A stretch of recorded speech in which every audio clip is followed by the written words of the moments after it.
Hi friends, welcome back to பைமா சமையல். நம்ம இந்த வெளில நம்ம என்ன பார்க்குறோன்னா, அம்மா பார்த்தீங்கன்னா விதவிதமாக சமைக்க போகிறாங்க. நம்ம லஞ்ச் ரொட்டீன் என்னன்னு செய்யறாங்க பார்க்கலாம். வீடியோ ஸ்கிப் பண்ண பாருங்க, உங்கள் வீட்டுக்குள்ள போகலாம். ஹாய் ஃப்ரெண்ட்ஸ், அதுக்கு வணக்கம். பொம்மிமா சமைச்சல் மத்தியானம் ரொட்டி தாங்க பார்க்க போகிறேன். வாங்க பார்க்கலாம். நான் அரிசி ஏற்கனவே ஊற வச்சுட்டேங்க, ஊற வச்சுட்டேங்க. நல்லா கழிஞ்சு அரிசி தண்ணி கொஞ்சம் எடுத்து வச்சுட்டேங்க. சமைக்கிறதுக்கு 2 கிளாஸ் தண்ணி ஊற்றி தாங்க நான் வைப்பேன்.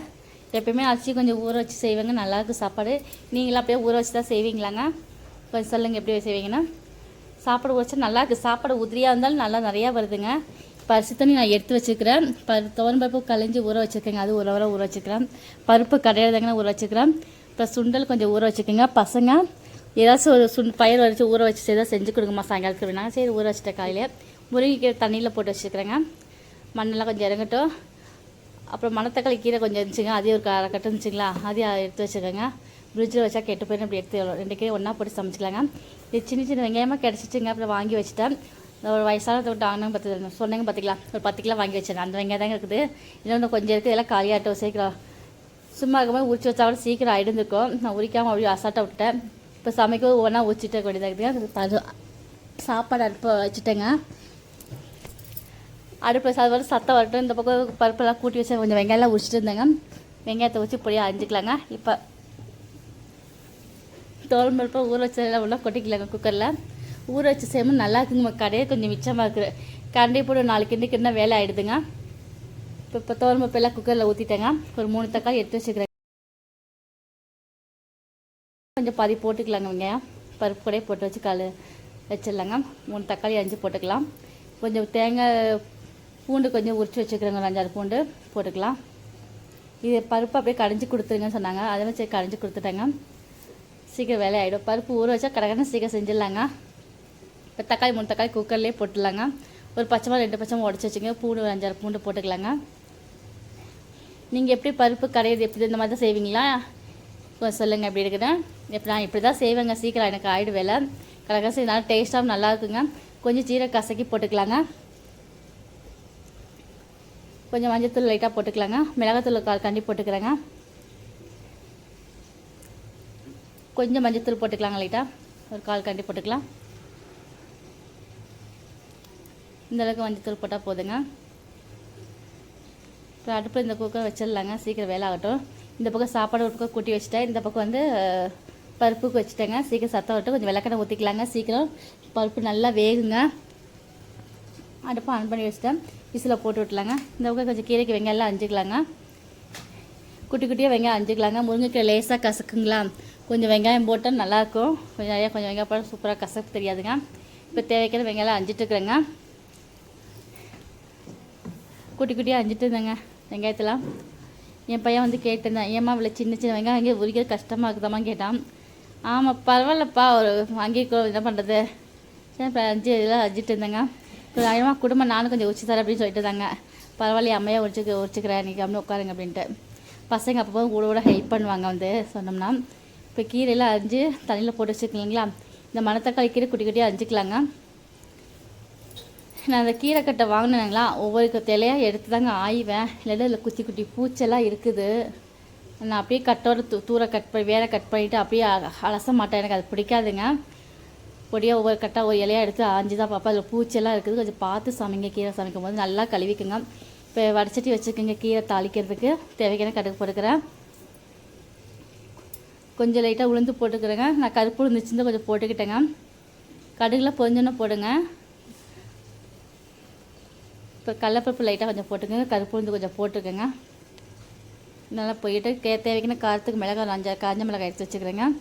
வெங்காயம் கொஞ்சம் சின்னதாக 5 சீக்கிரம் வணங்கிடும். இப்போ கடுகு கொஞ்சம் வரமிளகாய் போட்டுக்கலாம். கடுகு நல்லா பொரிஞ்சிச்சுங்க. வெங்காயத்தையும் போட்டுக்கலாங்க.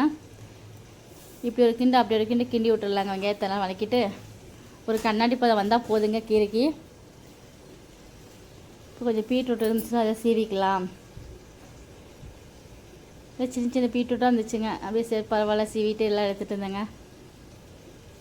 இப்போ வெங்காயம் நல்லா வணங்கிடுச்சுங்க. ஒரு கண்ணாடி இப்போ கீரை எல்லாம் 2 கீரை ஒன்றா போட்டுலாங்க. முருங்கைக்கீரை மணத்தக்காளி கீரை கொஞ்சம் இருந்துச்சு போட்டுக்கிட்டேன். அப்படி நல்லா ஒரு கிண்டிடலாங்க. நல்லா முருங்கைக்கீரை நல்லா கொழுந்தா தாங்க இருந்துச்சு. நல்லா சீக்கிரமாக வெந்துருச்சு எனக்கு. அப்படி நல்லா கிண்டி விட்டுடலாங்க.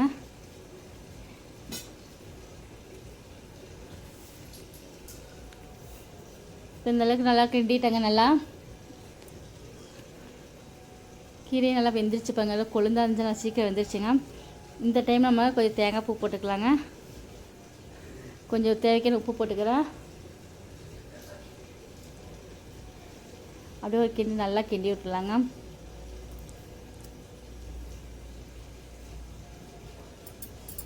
இந்த அளவுக்கு நல்லா கிண்டிட்டேங்க. அதுக்கப்புறம் கொஞ்சம் தேங்காய் பூ போட்டு கொஞ்சம் இறக்கிடலாங்க. ஒரு 2 நிமிஷம் இருந்தால் போதுங்க. தேங்காய் பூ எல்லா பக்கம் வராமல் நல்லா சுள்ள கிண்டிட்டு அப்புறம் இறக்கிடலாம். இந்த கீரை சூப்பராக இருக்கும். சாப்பாட்டில் போட்டு பிணைஞ்சு சாப்பிட அவ்வளோ சூப்பராக இருக்குங்க. பாருங்க பருப்பு நல்லா வெந்துச்சு. இப்போ கரண்டியை போட்டு மத்து வச்சு கூட கடைய வேண்டியது இல்லைங்க. பருப்பு ஊற வச்சுட்டா போதும். 1 ஹவர் ஊற வச்சா போதுங்க. நல்லா மை ஆகிடும்.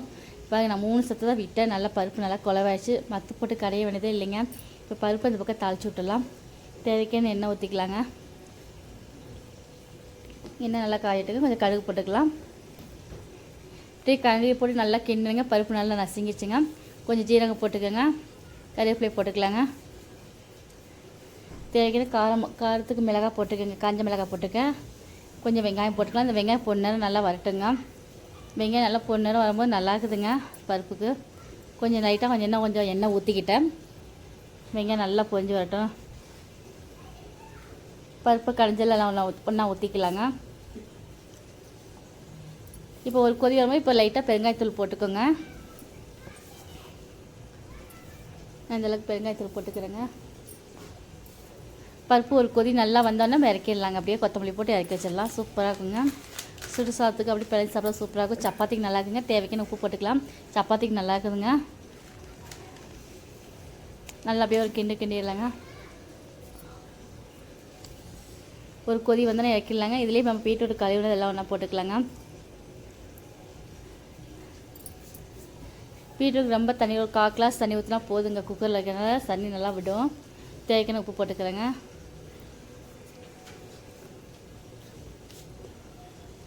லைட்டாக மஞ்சத்தூள் போட்டுக்கலாங்க. அப்போ ஒரு சொட்டு ஆயில் இதில் ஊற்றிக்கோங்க. அப்போ தான் பீட்ரூட் பொரியல் சூப்பராக டேஸ்ட்டாக இருக்குங்க.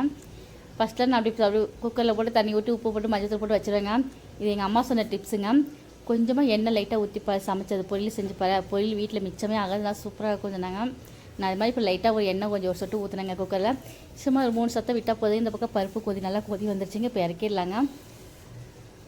ஒரு 3 சத்தம் பீட்ரூட்டுக்கு விட்டால் போதுங்க. சூப்பராக வந்துடும். பொரியல் மிச்சமே ஆகாதுங்க. அந்த பீட்ரூட் ஸ்மெல்லு கூட நல்லா இருக்குங்க. ஒரு மாதிரி நம்ம இன்னும் வச்சு சாப்பிட்ணும்னா தோணும். பீட்ரூட்டை கொஞ்சம் எண்ணெய் ஊற்றி விசில் விடுங்க குக்கரில் வச்சிங்கன்னா. இப்போ தேவைக்கான எண்ணெய் ஊற்றிக்கிறேங்க. பீட்ரூட்டை தாளிச்சிக்கலாங்க. தேவைக்கான கடுகு போட்டுக்கலாம். கொஞ்சம் கருப்பு உளுந்தாங்க போகிற லைட்டாக. இப்போ கொஞ்சம் கருப்பு உளுந்து கொஞ்சம் எல்லாத்தையும் கொஞ்சம் சேர்க்குறேங்க. கொஞ்சம் தேவையான காஞ்ச பச்சை மிளகா போட்டுக்கிறேன். வெங்காயம் போட்டுக்க. கருவேப்பிலை கொஞ்சம் போட்டுக்கோங்க. இவங்க ஒரு கண்ணாடி பதம் வந்தாலும் கூட போதுங்க. சீக்கிரம் பொரியல் தானே சீக்கிரம் இருக்கும். நல்லா இருக்குங்க சாப்பிடும்போது. வெங்காயம் பீட்ரூட் ஒன்றா கடிக்கும் போது நச்சு நல்லா இருக்குங்க சாப்பிட்றதுக்கு. கண்ணாடி பதம் வந்துருச்சுங்க. பாருங்க என் பசங்க ஒரு ஹெல்ப் பண்ணுவாங்க வந்து. இப்போ பீட்ரூட் வேக வச்சா எல்லாம் ஒன்றா ஓட்டுக்கலாங்க.